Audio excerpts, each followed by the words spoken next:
नमस्कार साथियों, स्वागत है आपके अपने परिवार टीसीएस पाठशाला में। मैं धर्मेंद्र कुमार स्वागत करता हूं। दोस्तों, आज मैं आपके सामने फिर 50 ऐसे महत्वपूर्ण प्रश्न लेके आया हूं जो एसएससी, जीडी और यूपी टेट के लिए बहुत ही महत्वपूर्ण है। तो चलिए हम लोग 50 महत्वपूर्ण देखते हैं। आप सारे के सारे लोगों को शेयर कर दीजिएगा ताकि सारे के सारे लोग जुड़ जाएं। तो चलिए हम लोग शुरू करते हैं। ध्यान दीजिएगा, पहला प्रश्न है भारतीय संविधान के किस भाग को, ध्यान दीजिएगा, भारतीय संविधान के किस भाग को उसकी आत्मा की आख्या प्रदान की गई है, यानी कि उसकी आत्मा कहा गया है। तो हम लोग जानते हैं कि भारतीय संविधान के किस भाग को भारतीय संविधान का आत्मा कहा जाता है। उत्तर आप कमेंट बॉक्स में दीजिए, तब तक मैं आगे बताता हूं। ध्यान दीजिएगा, ये है प्रस्तावना। मौलिक अधिकार, हम लोग जानते हैं कि मौलिक अधिकार का संबंध जो है वह किससे है, भाग 3 से है। और ये वाला मौलिक अधिकार जो है, यदि ये कहा जाए कहां से लिया गया है, तो हम लोग कहेंगे अमेरिका से लिया गया है। और यदि ये कहा जाए इसका स्वभाव कैसा है, तो हम लोग कहेंगे इसका स्वभाव जो है वह नकारात्मक है, क्योंकि यह कुछ ना करने का आदेश देता है। और ये कैसा अधिकार है, तो हम लोग कहेंगे मौलिक अधिकार जो है वह राजनीतिक अधिकार है। कैसा अधिकार है, राजनीतिक अधिकार है। और यदि ये कहा जाए राज्य के नीति निदेशक तत्व, तो हम लोग कहेंगे इसका संबंध जो है वह भाग 4 से है। किससे है, भाग 4 से है। और यदि ये कहा जाए कहां से लिया गया है राज्य के नीति निदेशक तत्व, तो हम लोग कहेंगे ये लिया गया है आयरलैंड से। कहां से लिया गया है, आयरलैंड से लिया गया है। इसका स्वभाव कैसा है, तो हम लोग कहेंगे इसका स्वभाव जो है वह सकारात्मक है। कैसा है, सकारात्मक है, क्योंकि यह राज्य को कुछ करने का आदेश देता है। राज्य को कुछ करने का आदेश देता है। अगर ये कहा जाए राजनीतिक अधिकार है कि सामाजिक अधिकार है, तो हम लोग कहेंगे यह जो है सामाजिक अधिकार है। कैसा अधिकार है, सामाजिक अधिकार है। और हम लोग जानते हैं कि मौलिक अधिकार जो है वह अनुच्छेद 12 से लेकर 35 तक है। और राज्य के नीति निदेशक तत्व जो है 36 से लेकर 51 तक है। भारतीय संविधान के सभी अनुच्छेद की बात करें तो हम लोग जानते हैं कि जब हमारा संविधान लागू हुआ था 395 अनुच्छेद थे। आगे देखा जाए 8 अनुसूचियां थी। वर्तमान समय में 4 अनुसूचियां और जुड़ गई हैं। कितनी अनुसूचियां हो गई, 12 अनुसूचियां हो गई। अनुच्छेद की बात करें तो संख्या के दृष्टिकोण से तो 395 ही है, लेकिन इसी में ए बी सी जुड़ के लगभग 470 से भी ज्यादा हो गए हैं। तो ये तो हो गई इसकी व्याख्या। अब बताइए इस प्रश्न का उत्तर क्या होगा। इस प्रश्न का उत्तर हो जाएगा प्रस्तावना। प्रस्तावना को भारतीय संविधान का आत्मा कहा गया है। लेकिन अगर कभी ये पूछ ले डॉक्टर भीमराव अंबेडकर ने भारतीय संविधान के किस भाग को भारतीय संविधान का आत्मा कहा है, तो हम लोग कहेंगे अनुच्छेद 32 को कहा है। किसको कहा है, हम लोग कहेंगे अनुच्छेद 32 को कहा है। चलिए दूसरा प्रश्न हम लोग देखते हैं। दूसरा प्रश्न आपके सामने है, संविधान के अंतर्गत भारतीय लोकतंत्र के आदेशों को हम कहां देख सकते हैं। आदेशों है, ये आदेश नहीं है, आदर्शों है। क्या है, ये आदर्शों को कहां देख सकते हैं। सबसे पहले तो हम लोग ये पकड़ेंगे, ये लोकतंत्र का मतलब क्या होता है। लोकतंत्र का मतलब होता है एक ऐसा शासन जो जनता का हो, जनता के लिए हो और जनता के द्वारा हो। एक ऐसा शासन जो जनता का, जनता के लिए और जनता के द्वारा हो, उसी को कहा जाता है लोकतंत्र। तो कहां पर दिखता है, भाग 1 में है, नहीं है। भाग 1 में क्या है, हम लोग कहेंगे संघ एवं उसका राज्य क्षेत्र है।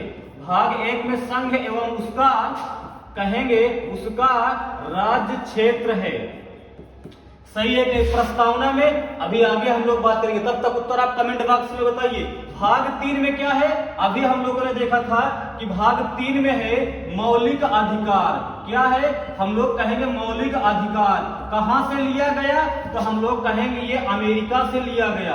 कहां से लिया गया मौलिक अधिकार वाला भाग, तो हम लोग कहेंगे अमेरिका से लिया गया। अनुच्छेद की बात करें तो हम लोग कहेंगे इसका अनुच्छेद जो है वह 12 से लेकर 35 तक है। स्वभाव कैसा है, वही नकारात्मक है। कैसा स्वभाव, नकारात्मक है। भाग 4 में पुराने प्रश्न में भी मैंने व्याख्या किया था, राज्य के नीति निदेशक तत्व है। तो किसका, इसका उत्तर क्या होगा, तो उसका उत्तर हो जाएगा प्रस्तावना। क्योंकि हम लोग जानते हैं कि हमारी प्रस्तावना की शुरुआत ही होती है हम भारत के लोग। क्या होती है, हम भारत के लोग। इसका मतलब यह है कि भारतीय संविधान में जो कुछ भी दिया गया है उसको स्वीकार किसने किया है, भारत के लोग। इसका मतलब यह है, इसका उत्तर क्या हो जाएगा, तो हम लोग कहेंगे प्रस्तावना। चलिए अगला प्रश्न देखते हैं। तीसरा प्रश्न है 42वें संविधान संशोधन अधिनियम 1976 के द्वारा प्रस्तावना में किस शब्द को नहीं जोड़ा गया है? ध्यान से समझना, यहां पर यह नहीं पूछा गया है जोड़ा गया है, यहां पर पूछा गया है किस शब्द को नहीं जोड़ा गया है। धर्मनिरपेक्ष कहें या पंथ निरपेक्ष कहें, दोनों का मतलब वही है। धर्मनिरपेक्ष कहें या पंथ निरपेक्ष कहें, समाजवादी है, गुट निरपेक्ष है, एकता और अखंडता है। इसको हम लोग एकता हटा देते हैं, सीधा सीधा सिर्फ क्या रखते हैं? सीधा सीधा सिर्फ अखंडता रखते हैं। क्या रखते हैं? सिर्फ अखंडता रखते हैं। अब बताओ किस शब्द को नहीं जोड़ा गया? तो हम लोग कहेंगे गुट निरपेक्ष को नहीं जोड़ा गया, क्योंकि हम लोग जानते हैं कि हमारे संविधान के प्रस्तावना में अभी तक सिर्फ एक बार संशोधन हुआ है। कब हुआ है? सिर्फ एक बार, वो भी कब? 42वां संविधान संशोधन 1976। चाहे पहला पूछे, चाहे आखिरी पूछे, चाहे जो पूछे, एक ही संशोधन हुआ ही है। और इसके माध्यम से कौन कौन से शब्द जोड़े गए हैं? तो हम लोग कहेंगे एक तो समाजवादी जोड़ा गया है। क्या जोड़ा गया है? समाजवादी जोड़ा गया है। और क्या जोड़ा गया है? पंथ निरपेक्ष जोड़ा गया है। क्या जोड़ा गया है? हम लोग कहेंगे पंथ निरपेक्ष जोड़ा गया है। और क्या जोड़ा गया है? तो हम लोग कहेंगे और जोड़ा गया है अखंडता। क्या जोड़ा गया है? तो हम लोग कहेंगे अखंडता जोड़ा गया है। इसका मतलब ये भी जोड़ा गया है, ये भी जोड़ा गया है और ये भी जोड़ा गया है। तो कौन नहीं जोड़ा गया है? गुट निरपेक्ष नहीं जोड़ा गया है। इसका उत्तर कौन सा हो जाएगा? ऑप्शन सी वाला इसका उत्तर सही हो जाएगा। चलिए अगला प्रश्न देखते हैं। चौथा प्रश्न है भारत के संविधान में संघीय शब्दों की जगह किन शब्दों को स्थान दिया गया है? कहने का मतलब यह है कि हम लोग जानते हैं कि हमारे संविधान में संघीय शब्द का नहीं प्रयोग किया गया है, तो किस शब्द का प्रयोग किया गया है? आप बताइए। अनुच्छेद 1 में है, अनुच्छेद 1 में कहा गया है भारत अर्थात इंडिया। भारत अर्थात इंडिया। राज्यों का क्या होगा? राज्यों का क्या होगा? तो हम लोग कहेंगे राज्यों का संघ होगा। भारत अर्थात इंडिया, राज्यों का संघ होगा। तो हमारे संविधान में हमारे देश के लिए किन शब्दों का प्रयोग किया गया है? भारत अर्थात इंडिया शब्दों का प्रयोग किया गया है। हिंदुस्तान शब्द का प्रयोग किया गया है? हम लोग कहेंगे नहीं किया गया है। तो इसका उत्तर तो हो गया ऑप्शन सी। चलिए अगला प्रश्न देखते हैं। पांचवा प्रश्न है भारत का संविधान अपना प्राधिकार किससे प्राप्त करता है? कहने का मतलब भारत का संविधान अपना शक्ति किससे प्राप्त करता है? विकल्प में क्या है? भारतीय स्वतंत्रता अधिनियम 1947 से। उत्तर अगर पता है तो तुरंत कमेंट बॉक्स में बताओ। दूसरा क्या है? समाज के सभी वर्गों के लोगों द्वारा। तीसरा क्या है? भारत की जनता से। चौथा क्या है? राष्ट्रपति तथा सर्वोच्च न्यायालय से। उत्तर बताओ क्या होगा? उत्तर जल्दी से बताओ, इसका उत्तर सही क्या होगा? तो हम लोग कहेंगे इसका उत्तर हो जाएगा ऑप्शन सी, क्योंकि हम लोग जानते हैं कि हमारे संविधान में कहा गया है हम भारत के लोग। तो संविधान को शक्ति कहां से मिल रही है? भारत के जनता से मिल रही है। कहां से मिल रही है? भारत के जनता से मिल रही है। तो इसका उत्तर हो जाएगा ऑप्शन सी। अगला प्रश्न देखते हैं। अगर पता हो तो तुरंत कमेंट बॉक्स में उत्तर बताना। छठा प्रश्न है भारत में वैध प्रभुसत्ता किसमें निहित है? वैध का मतलब वास्तविक प्रभुसत्ता किसमें निहित है? राष्ट्रपति, न्यायपालिका, मंत्रिमंडल या संविधान? कमेंट बॉक्स में तुरंत उत्तर बताओ कौन सा सही होगा। जल्दी से बताओ कौन सा सही होगा।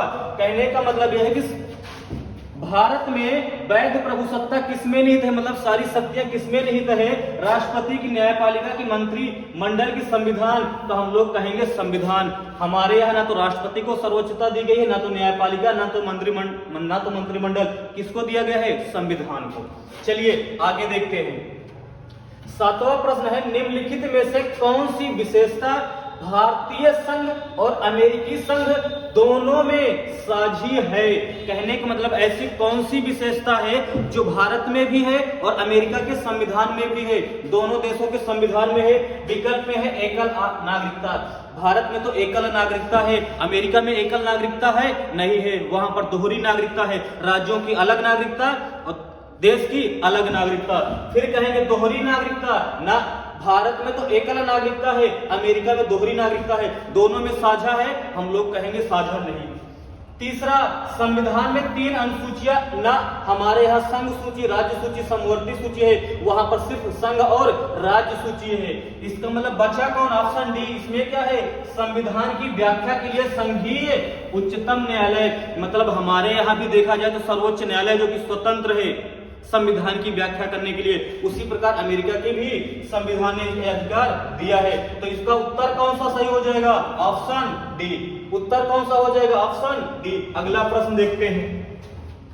अगला प्रश्न है, भारत की राष्ट्रीय आय में सर्वाधिक योगदान किसका है? कहने का मतलब भारत को जो पूरा पैसा मिलता है उसमें सबसे ज्यादा कहां से आता है? सबसे ज्यादा कहां से आता है?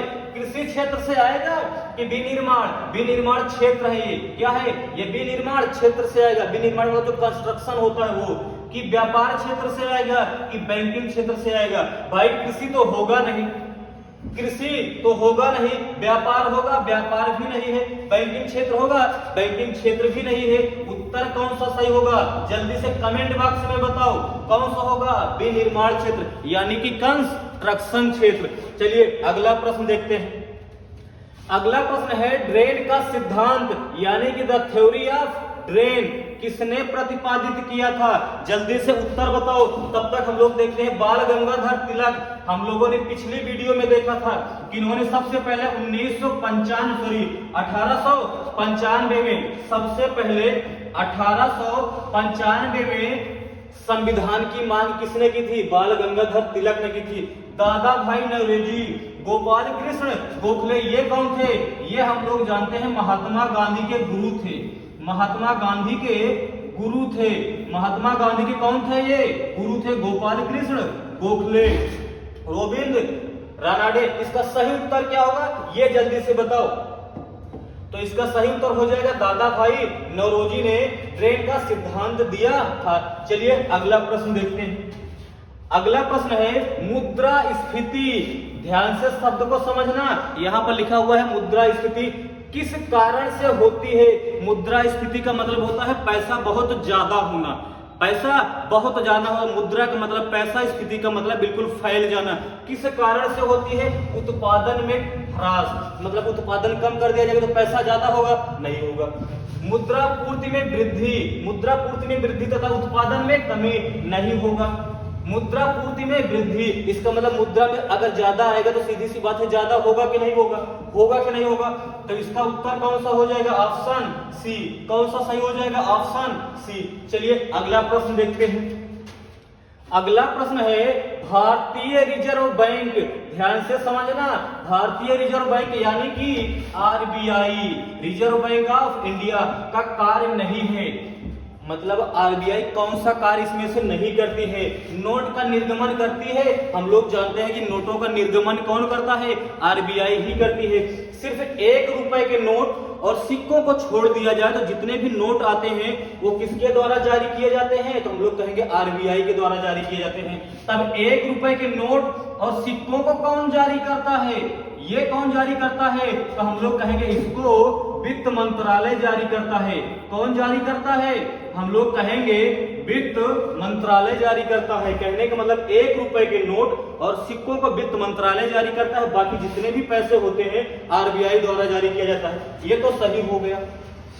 बैंकों का बैंक, आरबीआई जो होता है वह बैंकों का बैंक होता है, उसमें हम लोग अपना खाता नहीं खोल सकते। जैसे हम लोग बैंक के पास जाके पैसा लेते हैं देते हैं, उसी प्रकार अगर बैंक को जरूरत होगा तो वो आरबीआई के पास जाएगा, वहां पर खाता खोलेगा, उनको पैसा देगा, वहां पर जमा करेगा, वहां पर लेगा। इसका मतलब आरबीआई जो होता है वह नोटों का निर्गमन भी करता है, बैंकों का बैंक भी है, यह सरकार का भी बैंक होता है। इसका मतलब तीनों तो हो गया। जनता से जमा स्वीकार करना, हम लोग आरबीआई में खाता खोल सकते हैं? हम लोग नहीं खोल सकते हैं, हम लोग नहीं खोल सकते हैं। इसका मतलब इसका उत्तर सही कौन होगा? इसका उत्तर हो जाएगा ऑप्शन डी। अगला प्रश्न देखते हैं। अगला प्रश्न है, भारतीय रिजर्व बैंक यानी कि आरबीआई का लेखा वर्ष क्या है? अभी अभी बदला है 2020 में। पहले हुआ करता था जून से जुलाई। पहले क्या हुआ करता था? जून से जुलाई। अब क्या हो गया है? अप्रैल से मार्च। क्या हो गया है? अप्रैल से मार्च। 1 अप्रैल से क्या क्या हो गया है?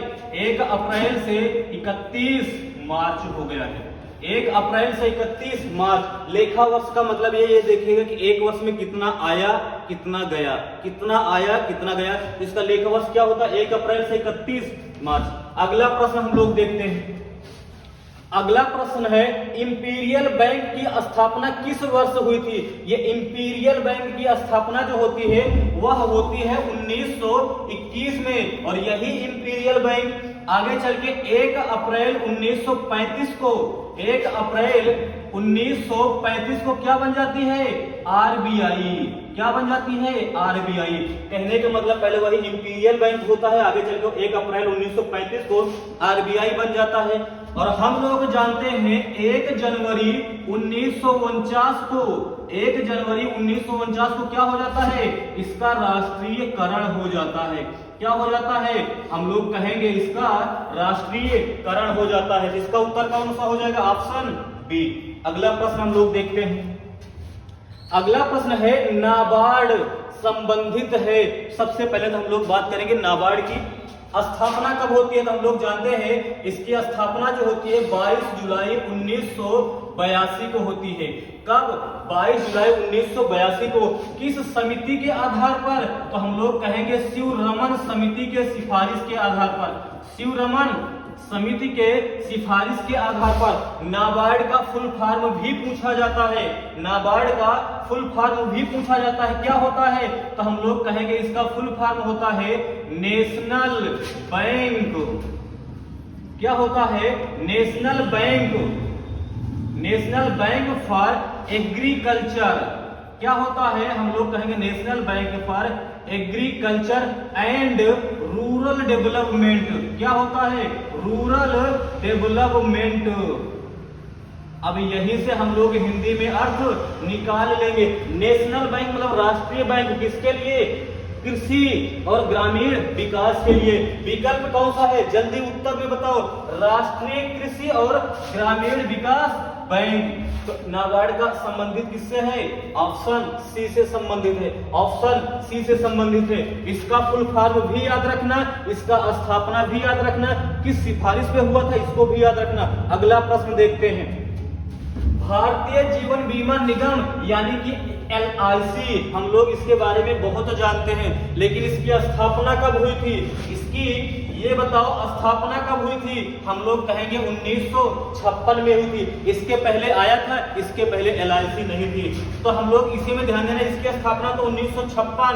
लेकिन अगर ये कहा जाए SBI की स्थापना कब होती है? तो SBI की स्थापना होती है 1955, यानी स्टेट बैंक ऑफ इंडिया। चलिए अगला प्रश्न देखते हैं। अगला प्रश्न है बंबई स्टॉक एक्सचेंज की स्थापना कब होती है? ये क्या है? तो हम लोग कहेंगे ये है स्थापना। ये क्या है? स्थापना कब होती है? तो ये होती है 1875 में। विकल्प ढूंढो 1875 कहां पर है? तो ये है 1875। बॉम्बे स्टॉक एक्सचेंज की स्थापना 1875। चलिए अगला प्रश्न देखते हैं। अगला प्रश्न है बैंक ऑफ बड़ौदा यानी कि BOB के साथ विजया बैंक और देना बैंक का मिलन कब होता है? कहने का मतलब यह है कि बैंक ऑफ बड़ौदा में विजया बैंक और देना बैंक को कब मिलाया जाता है? विजया बैंक और देना बैंक को बैंक ऑफ बड़ौदा में कब मिलाया जाता है? जल्दी से कमेंट बॉक्स में बताओ। जल्दी से कमेंट बॉक्स में बताओ। यह होता है 1 अप्रैल 2019। 1 अप्रैल 2019। अगला प्रश्न देखते हैं। चलिए, भारत में कौन मुद्रा की पूर्ति करता है? अभी मैंने बताया था कि मुद्रा की पूर्ति कौन करेगा? नोट वगैरह छाप के कौन देगा? पूरा का पूरा 1 रुपए के नोट और सिक्कों को छोड़ के आप कहोगे सर जी RBI देगा। कौन देगा? RBI देगा। इसकी स्थापना मैंने अभी बताया था 1 अप्रैल 1935। राष्ट्रीयकरण 1 जनवरी 1949। पक्का ना? चलिए आगे हम लोग देखते हैं। आगे हम लोग अगला प्रश्न देखते हैं। चलिए 19वां प्रश्न है 1969 में कितने बैंकों का राष्ट्रीयकरण हुआ था? 1969 में कितने बैंकों का राष्ट्रीयकरण हुआ था? तो हम लोग जानते हैं ये राष्ट्रीयकरण होता है 14 बैंक का। उस समय प्रधानमंत्री कौन थी? हम लोग जानते हैं इंदिरा गांधी थी। कौन थी? इंदिरा गांधी थी। चलिए अगला प्रश्न देखते थे। भारत में ये सिक्कों नहीं है, ये क्या है? सिक्कों। भारत में सिक्कों को कौन जारी करता है? कौन जारी करता है? अभी मैंने बताया था सिक्कों को कौन जारी करेगा? रिजर्व बैंक ऑफ इंडिया करेगा, आरबीआई नहीं करेगा। रिजर्व बैंक ऑफ इंडिया करेगा? नहीं करेगा। कौन करेगा? वित्त मंत्रालय करेगा। तो 1 रुपए के नोट और सिक्कों को कौन जारी करेगा? वित्त मंत्रालय जारी करेगा। कौन जारी करेगा? वित्त मंत्रालय जारी करेगा। अगला प्रश्न देखते हैं। भारत का सबसे बड़ा शेयर बाजार, भारत का सबसे बड़ा शेयर बाजार निम्नलिखित में से कौन सा है? याद करने की जरूरत ही नहीं है, हम लोग कैसे याद करेंगे? इसमें से सबसे ज्यादा पैसा वाला कौन सा शहर है? आप कहोगे मुंबई शहर है। मुंबई को ही तो आर्थिक राजधानी कहा जाता है, इसका मतलब सबसे बड़ा कौन होगा? मुंबई होगा। कौन होगा? मुंबई होगा। चलिए अगला प्रश्न देखते हैं। भारत सरकार ने नोटबंदी कब किया था? भारत सरकार ने नोटबंदी कब किया था? यानी आज रात 12 बजे से 1000 और 500 के नोट, 1000 और 500 के नोट बंद। कब से? जल्दी कमेंट बॉक्स में बताओ, इसका उत्तर कौन सा होगा? कब से? तो हम लोग कहेंगे 8 नवंबर 2016 से। 8 नवंबर 2016 से किसने घोषणा किया था? प्रधानमंत्री नरेंद्र मोदी ने किया था। अगला प्रश्न देखते हैं। रेपो दर विचारणीय होती है, तो ध्यान देना है, ये होती है मौद्रिक नीति के तहत। कब होती है? मौद्रिक नीति के तहत। इसके अंतर्गत ये देखा जाता है ना तो ज्यादा मुद्रास्फीति हो ना तो मुद्रा अस्फीति हो, स्थिति दोनों की क्या हो? बराबर हो। यानी ना तो ज्यादा महंगाई हो ना तो ज्यादा सस्ताई हो। चलिए इसका उत्तर हो जाएगा ऑप्शन ए। अगला प्रश्न देखते हैं। अगला प्रश्न है, किसी अर्थव्यवस्था में सामान्य मूल्य स्तर में वृद्धि को क्या कहा जाता है? कहने का मतलब यह है कि जो चीजें आज 1 रुपए की मिल रही है वही 10 रुपए की मिलने लगे। क्या हो? सामान्य मूल्य स्तर में वृद्धि को क्या कहा जाता है? इसका मतलब जब पैसा की मात्रा ज्यादा हो जाएगी तभी तो मूल्य का दाम ज्यादा हो जाएगा। क्या होगा? जब पैसों की मात्रा ज्यादा, इसका मतलब पैसों की मात्रा ज्यादा, मुद्रा स्फीति। उत्तर हो जाएगा मुद्रा स्फीति। अगला प्रश्न देखते हैं। अगला प्रश्न है, ग्रहों की गति का नियम किसने प्रतिपादित किया था? ग्रहों की गति का नियम, जल्दी से उत्तर बताओ, मैं बाकी बताता हूं। न्यूटन ने क्या दिया था? हम लोग कहेंगे गुरुत्वाकर्षण का सिद्धांत दिया था। क्या दिया था? हम लोग कहेंगे गुरुत्वाकर्षण का सिद्धांत दिया था। कोपर्निकस ने क्या, केपलर ने क्या दिया था? कक्षीय गति का नियम दिया था। क्या दिया था? हम लोग कहेंगे कक्षीय गति का नियम दिया था। और आगे बात करते हैं, गैलीलियो ने क्या किया था? हम लोग कहेंगे दूरबीन की खोज किया था। उत्तर कौन सा होगा कि ग्रहों के गति का नियम किसने दिया था? तो केपलर ने ही दिया था। कोपर्निकस कौन थे? इन्होंने सूर्य केंद्रीय सिद्धांत का प्रतिपादन किया था। क्या किया था? सूर्य केंद्रीय सिद्धांत का प्रतिपादन किया था। इन्हीं को क्या कहा जाता है? आधुनिक खगोल शास्त्र का जनक कहा जाता है। क्या कहा जाता है? आधुनिक खगोल शास्त्र का जनक। इसका उत्तर केपलर हो जाएगा। अगला प्रश्न देखते हैं। प्रत्यास्थ पुनर्चलन सिद्धांत निम्नलिखित में से किसकी उत्पत्ति की व्याख्या करता है? मैंने पहले ही आपको पढ़ाया है, भूकंप के द्वारा जो ऊर्जा निकलती है उसे क्या कहा जाता है? प्रत्यास्थ ऊर्जा कहा जाता है। भूकंप में जो ऊर्जा निकलती है क्या कहा जाता है? प्रत्यास्थ ऊर्जा कहा जाता है। तो उसका सिद्धांत किससे होगा? भूकंप से संबंधित होगा। यहाँ पर मैं 2-3 चीजें बताता हूँ। मान लेते हैं कि ये क्या है? मान लेते हैं कि ये है हमारी पृथ्वी, और पृथ्वी में जहां से भूकंप की शुरुआत होती है उसे क्या कहा जाता है? तो हम लोग कहेंगे उसे कहा जाता है भूकंप मूल। क्या कहा जाता है? उसे कहा जाता है भूकंप मूल। और पृथ्वी के जिस स्थान पे सबसे पहले पहुंचता है उसे क्या कहा जाता है? उसे कहा जाता है अधिकेंद्र। और यहीं पर सबसे ज्यादा विनाश भी होता है। कितने प्रकार की तरंगे निकलती हैं? हम लोग कहेंगे 3 प्रकार की तरंगे निकलती हैं। PSL, इसकी तीव्रता सबसे ज्यादा तो नुकसान कम, इसकी तीव्रता इससे ज्यादा तो कम तो नुकसान ज्यादा, इसकी तीव्रता सबसे कम तो नुकसान ज्यादा। तो L तरंगों की नुकसान पहुंचाने की क्षमता होती है सबसे ज्यादा, और L तरंगों को ही कहा जाता है धरातलीय तरंग। चलिए इसका तो उत्तर हो गया ऑप्शन सी। अगला प्रश्न देखते हैं। अगला प्रश्न है, अंतरराष्ट्रीय तिथि रेखा 180 डिग्री देशांतर रेखा से कितनी बार विचलित होती है। कहने का मतलब यह है कि हम लोग जानते हैं कि जितनी भी देशांतर रेखाएं होती हैं सारी की सारी अर्धवृत्ताकार होती हैं। कैसी होती हैं? तो अर्धवृत्ताकार होती हैं, लेकिन अंतरराष्ट्रीय तिथि रेखा अर्धवृत्ताकार नहीं होती है, 4 जगह पर मोड़ा गया है। कितनी जगह पर मोड़ा गया है? 4 जगह पर मोड़ा गया है। कहां से होकर गुजरती है? तो हम लोग कहेंगे प्रशांत महासागर से होकर गुजरती है। कहां से? प्रशांत महासागर से। तो कितनी जगह पर मोड़ा गया है? 4 जगह पर मोड़ा गया है। कितनी जगह पे? 4 जगह पे। अगला प्रश्न हम लोग देखते हैं, निम्नलिखित में से किसे प्राथमिक चट्टानों की श्रेणी में रखा जाता है? अब ध्यान से समझना, प्राथमिक चट्टान का मतलब है कि जिस चट्टान का निर्माण सबसे पहले उसे कहा जाएगा प्राथमिक चट्टान। तो हम लोग जानते हैं कि सबसे पहले कौन सी चट्टान बनती है? तो हम लोग जानते हैं कि सबसे पहले आग्नेय चट्टान बनती है। उसके बाद इसी का जब अपक्षय होता है तब होता है अवसादी चट्टान। क्या होता है? अवसादी चट्टान। अवसादी चट्टान को ही क्या कहा जाता है? तो हम लोग कहेंगे परतदार चट्टान कहा जाता है। क्या कहा जाता है? परतदार चट्टान कहा जाता है। और फिर इसके बाद क्या बनता है? तो हम लोग कहेंगे इसके बाद बनता है रूपांतरित चट्टान। क्या बनता है? रूपांतरित, या इसी को क्या कहा जाता है? तो हम लोग कहेंगे कायांतरित चट्टान कहा जाता है।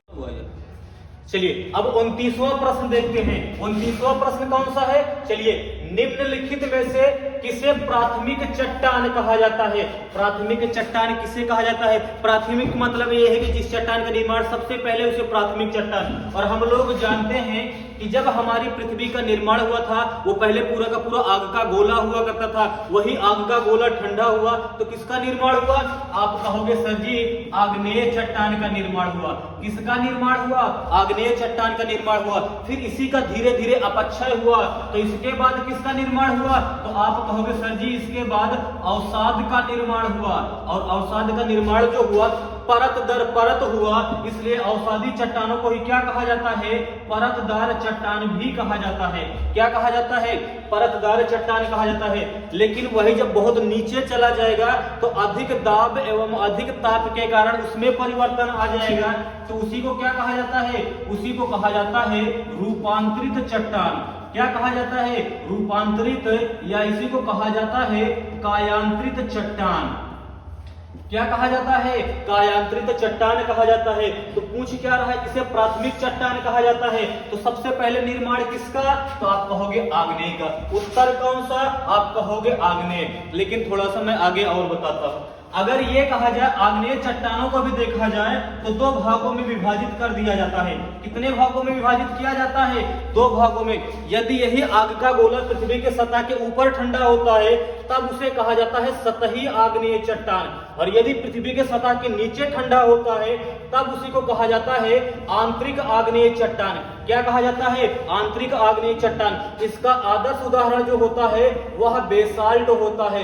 क्या होता है? बेसाल्ट होता है। लेकिन इसका आदर्श उदाहरण क्या होता है? तो हम लोग कहेंगे ग्रेनाइट होता है। क्या होता है? ग्रेनाइट होता है। इस प्रश्न का उत्तर क्या होगा? तो आप कहोगे सर जी आग्नेय चट्टान होगा। चलिए अगला प्रश्न देखते हैं। अगला प्रश्न है निर्माण की दृष्टि से कौन सी चट्टान सर्वाधिक प्राचीन है? जल्दी से बताओ। अभी बताया, सीधी सी बात है, जिसका निर्माण सबसे पहले वो सबसे पुरानी। जिसका निर्माण सबसे पहले वो सबसे पुरानी। तो सबसे पुरानी कौन सी? आप कहोगे आग्नेय चट्टान होगी। कौन सी? आग्नेय चट्टान होगी। अगला प्रश्न देखते हैं। यह है रिक्टर स्केल का प्रयोग किसके मापने में किया जाता है? रिक्टर स्केल का प्रयोग किसके मापने में किया जाता है? वायु की आर्द्रता, की वायु का वेग, की भूकंप की तीव्रता, की तरल का घनत्व। तो कहेंगे ना, हम लोग जानते हैं कि वायु का रिक्टर स्केल का प्रयोग जो किया जाता है वह किया जाता है भूकंप की तीव्रता मापन में। ये स्केल है कौन कौन सा? एक तो रिक्टर होता है, और क्या होता है? हम लोग कहेंगे और एक मर्केली होता है। कौन होता है? मर्केली होता है। और भी होता है क्या? हम लोग कहेंगे होता है। कौन होता है? एक होता है राशि फेरल। लेकिन ये सबसे ज्यादा किसका प्रयोग किया जाता है? रिक्टर पैमाने का प्रयोग किया जाता है। तो इसका उत्तर ऑप्शन सी हो जाएगा। अगला प्रश्न हम लोग देखते हैं। अगला प्रश्न है पेट्रोलियम या खनिज तेल किस चट्टान में पाया जाता है? आपको बताना है पेट्रोलियम या खनिज तेल किस चट्टान में पाया जाता है। कहने का मतलब जब कोई जीव जंतु या वनस्पति काफी लंबे समय तक कहीं पर दबा रहता है तो वही पेट्रोलियम या खनिज तेल में बदल जाता है। किसमें? पेट्रोलियम या खनिज तेल में बदल जाता है। कहां पर पाया जाता है? आग्नेय, नवीन संस्कृत, प्राचीन संस्कृत, परिवर्तित। इसमें एक विकल्प होना चाहिए। कौन सा विकल्प होना चाहिए? हम लोग कहेंगे एक विकल्प होना चाहिए जो होना चाहिए अवसादी चट्टान। कौन सी चट्टान? अवसादी चट्टान। तो इसका उत्तर कौन सा हो जाएगा? हम लोग कहेंगे अवसादी चट्टानों में कोयला भी पाया जाता है, पेट्रोलियम भी पाया जाता है, खनिज तेल भी पाया जाता है, ये सब इसी में पाया जाता है। अगला प्रश्न हम लोग देखते हैं। अगला प्रश्न है पृथ्वी की सतह पर भूकंप के केंद्र के ठीक ऊपर के बिंदु को क्या कहा जाता है? क्योंकि हम लोग जानते हैं कि भूकंप मान लेते हैं कि ये हमारी पृथ्वी है, तो इसमें भूकंप की शुरुआत जिस स्थान से होती है उसे क्या कहा जाता है? ध्यान से समझना, भूकंप की उत्पत्ति जहां से होती है उसे क्या कहा जाता है? उसे कहा जाता है भूकंप मूल कहा जाता है। क्या कहा जाता है? उसे कहा जाता है भूकंप मूल। और जहां पर सबसे पहले भूकंपीय तरंगे पहुंचती हैं यानी कि न्यूनतम दूरी पर स्थित बिंदु, इसे क्या कहा जाता है? अधिकेंद्र कहा जाता है। क्या कहा जाता है? अधिकेंद्र कहा जाता है। अंग्रेजी में एपिसेंटर कहा जाता है और इसी को कहा जाता है उत्केंद्र। उत्तर जल्दी कमेंट बॉक्स में बताओ कौन सा हो जाएगा? आप कहोगे सर जी उत्केंद्र यानी कि अधिकेंद्र या एपिसेंटर हो जाएगा। अगला प्रश्न देखते हैं। विश्व के अधिकांश सक्रिय ज्वालामुखी किस क्षेत्र में पाया जाता है? हम लोग जानते हैं कि ज्वालामुखी तीन प्रकार के, एक सक्रिय, एक सुषुप्त, एक शांत या मृत ज्वालामुखी। सक्रिय, सुषुप्त एवं शांत ज्वालामुखी। तो पूछा जा रहा है कि सक्रिय ज्वालामुखी किस क्षेत्र में पाया जाता है? तो हम लोग जानते हैं कहां पर पाया जाता है, जल्दी कमेंट बॉक्स में बताओ।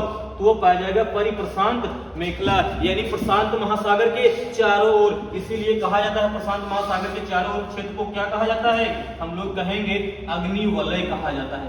प्रशांत महासागर के चारों ओर के क्षेत्र को क्या कहा जाता है? अग्निवलय कहा जाता है। या इसी को क्या कहा जाता है? इसी को कहा जाता है रिंग ऑफ फायर कहा जाता है। क्या कहा जाता है? रिंग ऑफ फायर कहा जाता है। चलिए अगला प्रश्न देखते हैं। सिस्मोग्राफ किसे मापने के लिए काम में लाया जाता है? सिस्मोग्राफ ध्यान से समझना, ये क्या है? यह एक यंत्र है। और सिस्मोग्राफ किसमें प्रयोग किया जाता है? अभी बताया था, भूकंप में किया जाता है। किसमें किया जाता है? भूकंप में किया जाता है। तो इसमें उत्तर कौन सा हो जाएगा? भूकंपीय तरंगों को। लेकिन अगर ये कहा जाए भूकंप का अध्ययन विज्ञान की किस शाखा में किया जाता है? किस शाखा में किया जाता है? अभी मैंने बताया। क्या हो जाएगा? आप कहोगे गुरुजी ये हो जाएगा सिस्मोलॉजी। क्या हो जाएगा? ये हो जाएगा सिस्मोलॉजी हो जाएगा। अगला प्रश्न हम लोग देखते हैं। विश्व में सबसे लंबी पर्वत श्रेणी कौन सी है? चलिए बताइए, विश्व की सबसे लंबी पर्वत श्रेणी कौन सी है? आल्पस कहां पर है? तो हम लोग कहेंगे आल्पस जो है वह यूरोप में है, स्विट्जरलैंड के आसपास में है। रॉकीज कहां पर है? तो हम लोग कहेंगे उत्तरी अमेरिका में है यानी यूएसए में है। एंडीज कहां पर है? तो हम लोग कहेंगे दक्षिण अमेरिका में है। कहां पर है? दक्षिण अमेरिका में है। हिमालय कहां पर है? तो आप कहोगे गुरुजी एशिया में है। कहां पर है? एशिया में है। क्योंकि ये पर्वत जो है एक देश में नहीं फैले हुए हैं इसलिए देश नहीं पूछेगा, देश नहीं पूछेगा। और इसी हिमालय पर उत्तर तब तक बताओ, मैं व्याख्या करता हूं। इसी हिमालय पर विश्व की सबसे ऊंची चोटी जो है वह है माउंट एवरेस्ट। कहां पर स्थित है? हिमालय पर्वत पर स्थित है। इसकी ऊंचाई कितनी है? आप कहोगे 8,848.86 मीटर है। इसकी ऊंचाई क्या हो रही है? बढ़ रही है। किस देश में है? तो आप कहोगे गुरुजी ये नेपाल में है। क्या है? नेपाल में है। कहां पर है? नेपाल में है। चलिए इसका उत्तर क्या होगा ये बताइए। तो आप कहोगे विश्व की सबसे लंबी पर्वत श्रृंखला एंडीज पर्वत है। कहां पर है? दक्षिण अमेरिका में है। कहां पर है? दक्षिण अमेरिका में है। चलिए अगला प्रश्न देखते हैं। माउंट एवरेस्ट किस देश में है? चलिए इसका उत्तर आप लोग बताइए, तब तक मैं कुछ और व्याख्या करता हूं। जल्दी से इसके उत्तर आप बताइए कि माउंट एवरेस्ट किस देश में है। चीन में कौन कौन से पर्वत हैं मैं इधर बताता हूं। एक तो हो गया तियान शान। कौन हो गया? Tian Shan. कहां पर है? चीन में है। और क्या हो गया? हम लोग कहेंगे कुनलुन शान। कौन है? तो हम लोग कहेंगे कुनलुन शान है। कौन है? तो हम लोग कहेंगे कुनलुन शान है। और कौन सा है? तो हम लोग कहेंगे अल्तु शान है। कौन सा शान है? हम लोग कहेंगे अल्तु शान है। ये चीन की पर्वत श्रेणियां हैं। और चीन में क्या है? चीन का शोक पूछा जाता है, किस नदी को कहा जाता है? हम लोग कहेंगे ह्वांगहो नदी को चीन का शोक कहा जाता है। चीन का क्या कहा जाता है? शोक कहा जाता है। और अगर ये कहा जाए एशिया की सबसे लंबी नदी, एशिया की सबसे लंबी नदी आप कहोगे यांगसी नदी है। यानी यांग किसी क्या कोई क्या कहा जाता है? यांगसी। कहां पर प्रवाहित होती है? चीन में ही प्रवाहित होती है। सही है कि नहीं सही है? चलिए इसी प्रकार यदि भारत की सबसे लंबी नदी गंगा नदी, चलो बताओ माउंट एवरेस्ट किस देश में है? आप कहोगे गुरुजी ये नेपाल में है। उत्तर क्या हो जाएगा? नेपाल। लेकिन नेपाल में माउंट एवरेस्ट को क्या कहा जाता है? आप कहोगे गुरुजी यहाँ पर कहा जाता है सागर माथा। यहाँ क्या कहा जाता है? सागर माथा। लेकिन अगर ये कहा जाए चीन में इसी को क्या कहा जाता है? चीन या तिब्बत वाले क्षेत्र में क्या कहा जाता है? आप कहोगे कहा जाता है चोमोलुंगमा। क्या कहा जाता है? चोमोलुंगमा कहा जाता है। ये तो हो गया माउंट एवरेस्ट के बारे में। चलिए आगे हम लोग देखते हैं। अगला प्रश्न है निम्न में से कौन भ्रंशोस्त या इसी को क्या कहा जा सकता है? ब्लॉक पर्वत कहा जा सकता है। क्या कहा जा सकता है? ब्लॉक पर्वत है। क्या ब्लॉक पर्वत है? पहला विकल्प है वासजेज, उसके बाद ब्लैक फॉरेस्ट, फिर सेरा निवादा, फिर ये है इनमें से कोई नहीं।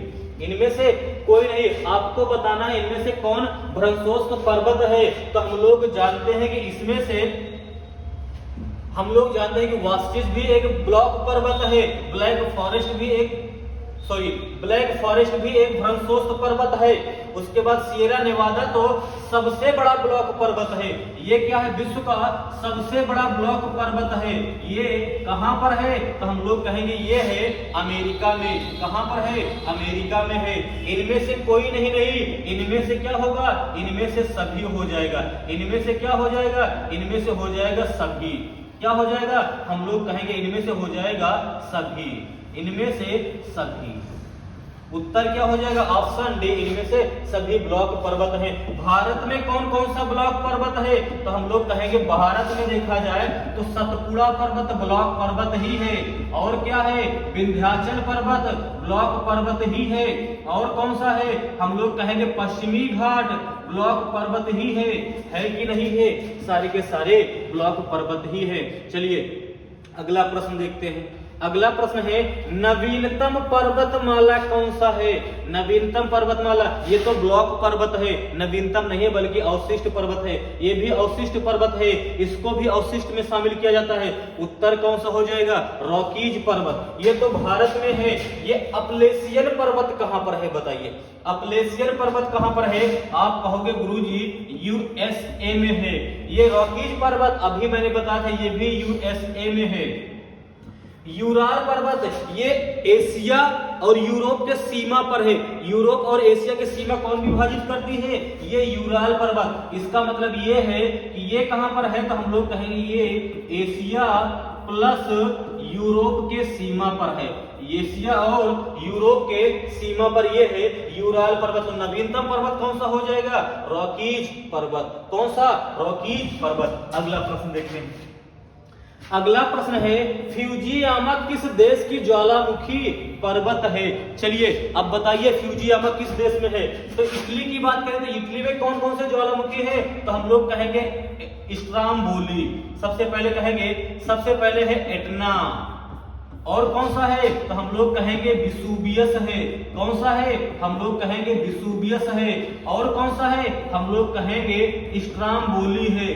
3 ज्वालामुखी है। और हम लोग जानते हैं इसी स्ट्राम्बोली को क्या कहा जाता है? इसी स्ट्राम्बोली को कहा जाता है भूमध्य सागर का प्रकाश स्तंभ।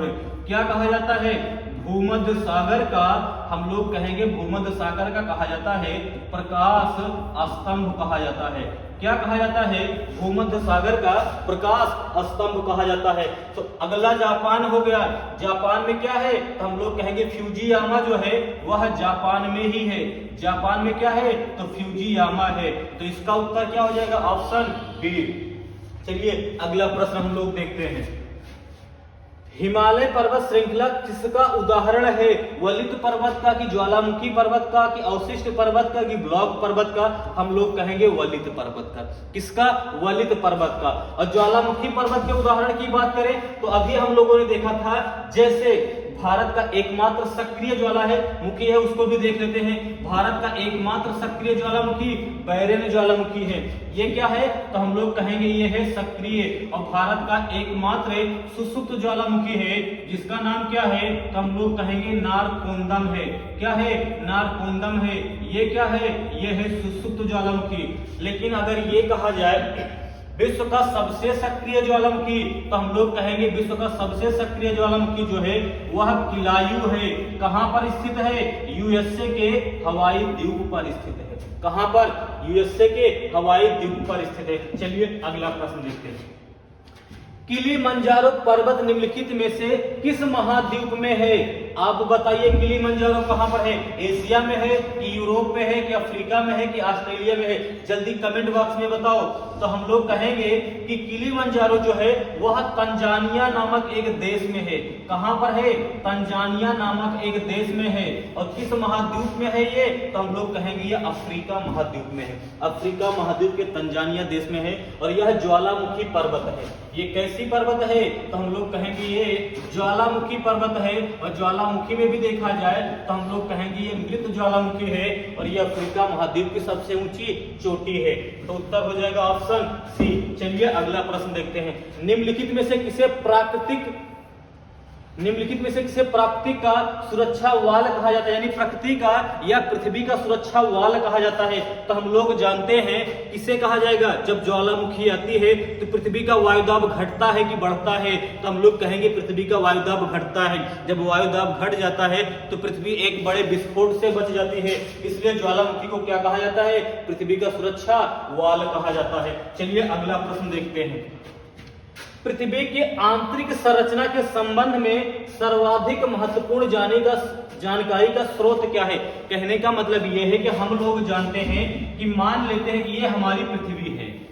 पृथ्वी की आंतरिक संरचना की बात करें तो हम लोग जानते हैं कि पृथ्वी को 3 भागों में बांटा जाता है। एक तो ये हो गया भूपर्पटी। कौन सा हो गया? भूपर्पटी। और ये कौन सा हो गया? मेंटल हो गया। ये कौन सा हो गया? ये हो गया कोर हो गया। और इसी को क्या कहा जाता है? हम लोग जानते हैं इसी को सियाल कहा जाता है। क्या कहा जाता है? इसी को सियाल कहा जाता है। इसको क्या कहा जाता है? इसे सीमा कहा जाता है। इसे क्या कहा जाता है? इसे निफे कहा जाता है। क्या कहा जाता है? निफे कहा जाता है। और इसके सीमा रेखा को क्या कहा जाता है? तो हम लोग कहेंगे मोहोरोबिक असतता कहा जाता है। क्या कहा जाता है? मोहोरोबिक असतता कहा जाता है। लेकिन इसे क्या कहा जाता है? तो हम लोग कहेंगे गुटेनबर्ग असतता कहा जाता है। क्या कहा जाता है? गुटेनबर्ग असतता कहा जाता है। ये तो इसके बारे में हो गया। अब ये बताओ पृथ्वी की आंतरिक संरचना के बारे में जानकारी के लिए सबसे महत्वपूर्ण जानकारी क्या, स्रोत क्या है?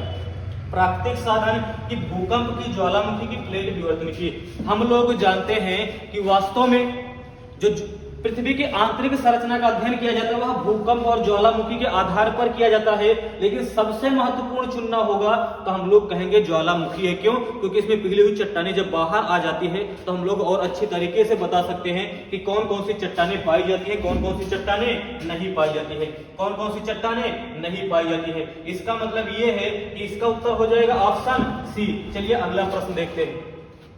अगला प्रश्न है कि निम्नलिखित में से, ध्यान से समझना, अगला प्रश्न है, चलिए अगला प्रश्न है, निम्नलिखित में से कौन सा कथन सत्य है? सियाल में ग्रेनाइट एवं नीस जैसी चट्टानें पाई जाती हैं।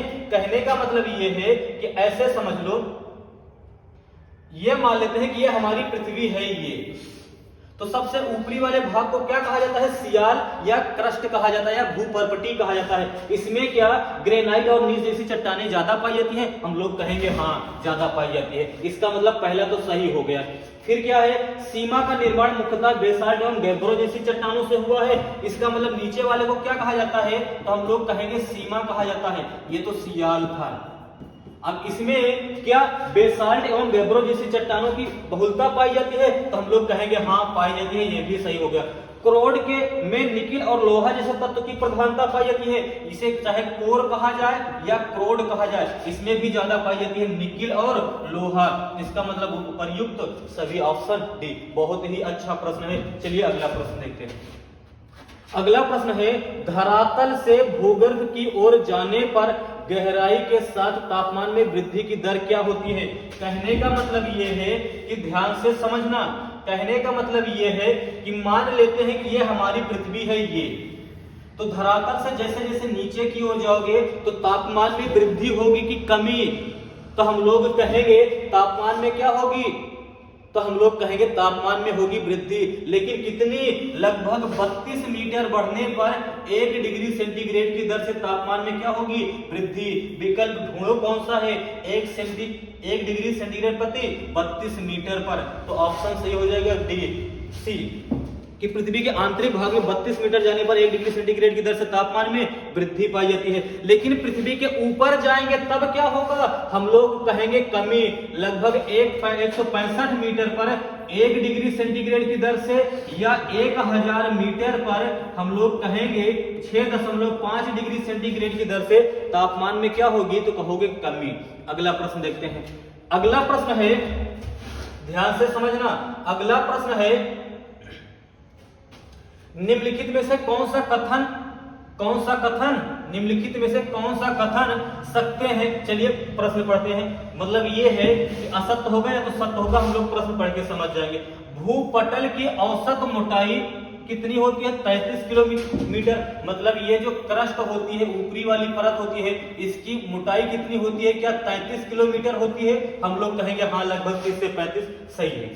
महाद्वीपीय भूपटल की मोटाई अधिक, जबकि महासागरीय भूपटल की लंबाई क्या होती है? छिछला होता है। सीधी सी बात है।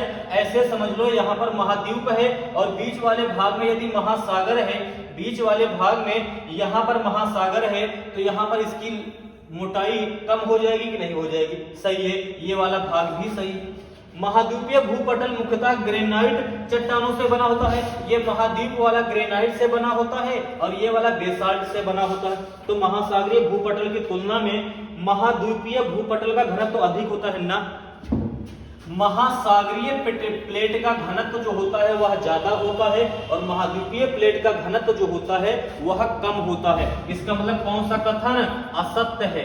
कौन सा कथन असत्य है? तो हम लोग कहेंगे कि इसका कथन जो हो जाएगा वह ऑप्शन डी हो जाएगा, असत्य। ये वाला असत्य हो जाएगा क्योंकि महासागरीय प्लेट का घनत्व ज्यादा और महाद्वीपीय प्लेट का घनत्व कम होता है। चलिए अगला प्रश्न देखते हैं। महाद्वीप और महासागर किस श्रेणी के उच्चावच हैं?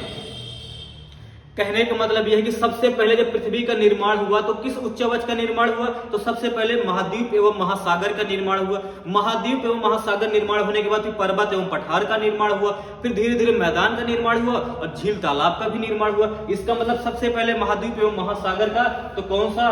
प्रथम श्रेणी के उच्चावच हैं। किस श्रेणी के? प्रथम श्रेणी के उच्चावच हैं। अब ये है भूमध्य रेखा से उत्तर या दक्षिण दिए गए स्थान की कोणीय दूरी को क्या कहा जाता है? तो हम लोग जानते हैं कि मान लेते हैं कि यह हमारी पृथ्वी है और ये क्या है? ये भूमध्य रेखा है। तो चाहे उत्तर में जाए चाहे दक्षिण में जाए, इसके कोणीय दूरी की माप को क्या कहा जाता है? आप कहोगे गुरुजी क्या कहा जाता है?